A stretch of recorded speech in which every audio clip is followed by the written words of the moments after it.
tanda binatang dan bisul-bisul.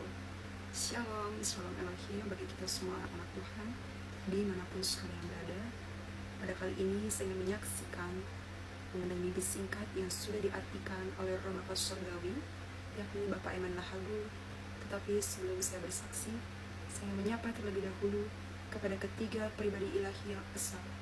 Salam Elohim, salam hormat dan salam kasih kepada Roh Bapa Surgawi, Bapak Yahweh, yakni Bapak Eman Lahagu, Roh Alfa Omega, Tuhan Yesus Kristus, yakni Bapak Aditya Nugrahanto, Roh Kudus, Roh kebenaran, mempelayan tereksela di hati Bapak Yahweh, yakni Bunda Fei Hamdani. Ya, mimpi ini saya peroleh kurang lebih 2 minggu yang lalu. Demikian mimpinya. Dalam mimpi itu, Bapak Eman sedang mengikuti live di pasukan Gada. Tetapi saya melihat wajah Bapak Eman tertunduk. Lalu saya bertanya dalam hati saya, dan ternyata Bapak Eman sedang membalas komentar-komentar di live chat yang bertanya mengenai mimpi-mimpi mereka. Lalu muncullah komentar dari salah satu malaikat Tuhan berkata dalam bahasa Malaysia, tapi saya kurang mengerti. Dan tepat di bawahnya muncul komentar dari malaikat Tuhan lainnya yang menerjemahkannya dalam bahasa Indonesia. Kurang lebih singkatnya demikian. Bapak, bisakah orang yang darahnya sudah diinjus atau disuntik lalu berubah menjadi DNA murni sehingga tidak lagi disebut DNA binatang, tetapi jika sudah bertobat dapat disebut sebagai DNA murni? Dan demikianlah pengertiannya yang sudah diartikan oleh Bapak Eman.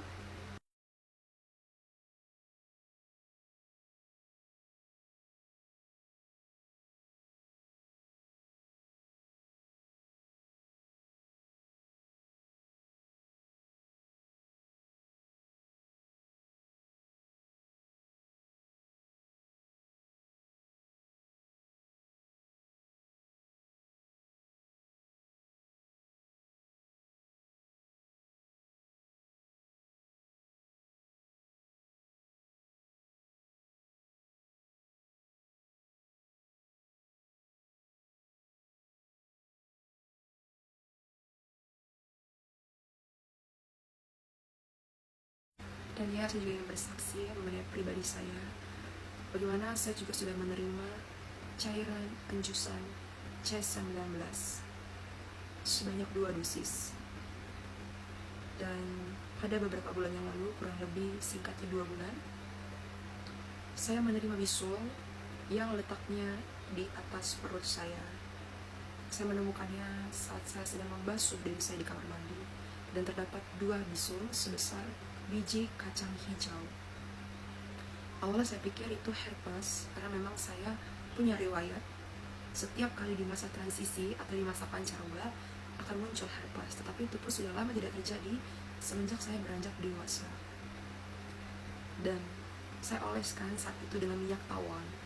Tetapi setelah beberapa hari tidak ada perkembangan kesembuhan apapun. Lalu saya gunakan salep yang ada di rumah saya, dan ternyata ia pecah dan mengering sendiri.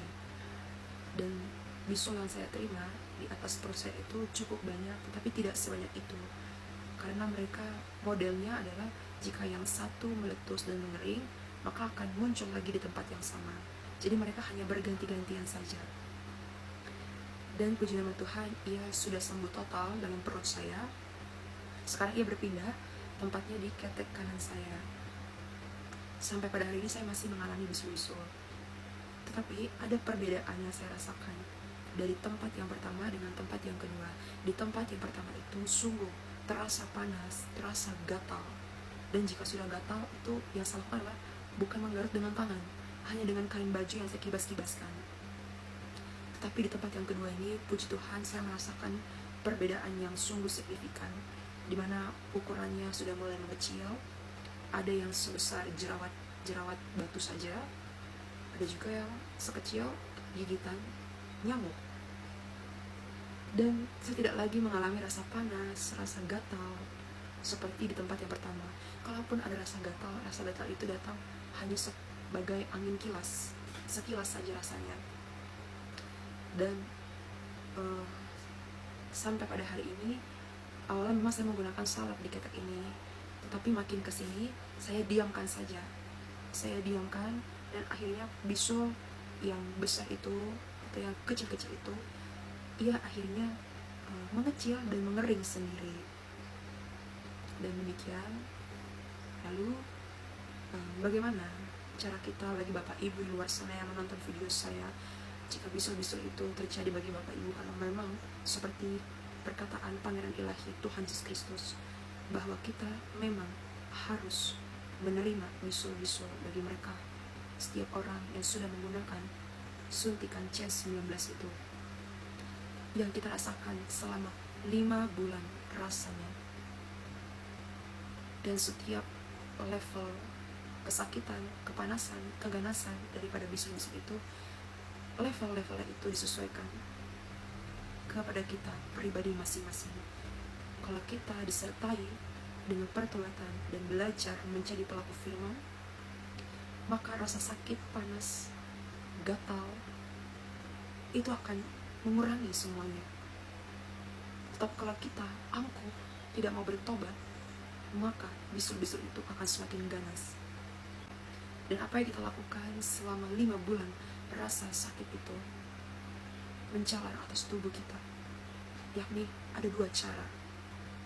Yang pertama-tama sekali, kita mengimani bahwa oleh kuasa darah Tuhan Yesus Kristuslah yang berkuasa.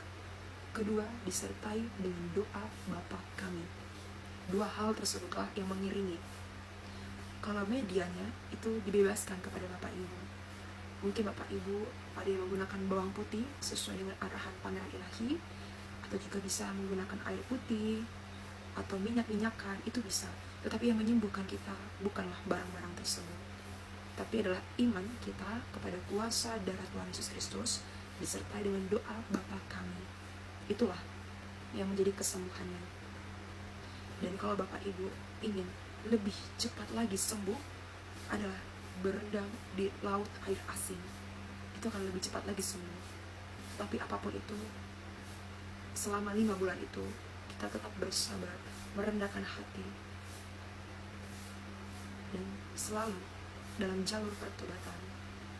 Itu saja Bapak Ibu, kesaksian saya yang kiranya boleh menjadi berkat, terlebih-lebih hormat kemuliaan bagi Tuhan kita, Tuhan Yesus Kristus, firman yang hidup.